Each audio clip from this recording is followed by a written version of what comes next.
Penuntun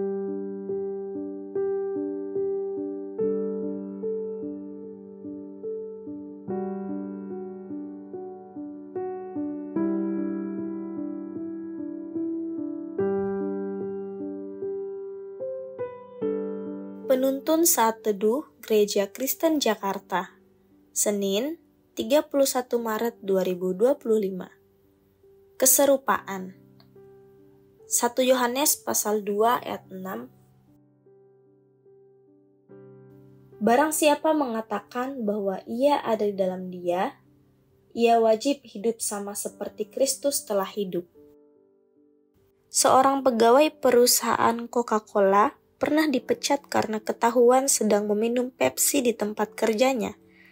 Memang, Coca-Cola dan Pepsi adalah dua perusahaan yang sengit bersaing waktu itu, sehingga amat bermasalah dengan etika perusahaan ketika seorang pegawai Coca-Cola yang seharusnya mempromosikan Coca-Cola justru ditemukan lebih menikmati minuman Pepsi di tengah ia bekerja. Begitu juga dengan orang Kristen, seharusnya hidupnya menunjukkan karakter dan nilai Kristus, bukan hal sebaliknya. Sebab seorang Kristen seharusnya menunjukkan keserupaan dengan Kristus Tuhan. Rasul Yohanes menasihati jemaat Tuhan untuk tidak terpengaruh ajaran Gnostitisme yang menekankan pentingnya pengetahuan tentang supranatural dibanding mengikuti ajaran Yesus. Bagi mereka, Yesus tidak lebih dari manusia. Ia hanya guru spiritual yang hebat, namun bukan Tuhan yang perintahnya harus diikuti.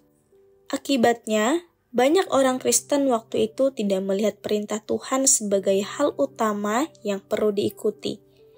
Itulah yang membuat Yohanes mengecam dengan keras tentang pentingnya keserupaan dengan Kristus melalui melakukan perintah-perintahnya. Jika seorang mengaku mengikut Kristus, namun tidak melakukan perintahnya, itu sama dengan berdusta. Setiap orang yang mengikuti Kristus wajib mengikuti Kristus, karena di sanalah ia telah membuktikan bahwa Kristus sungguh ada di dalam dirinya.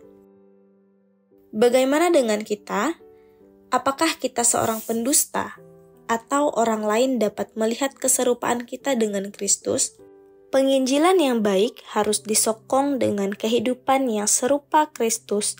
Jikalau tidak, kesaksian kita mengenai Kristus akan menjadi bahan tertawaan, sebab aksi nyata berbicara lebih keras daripada kata-kata.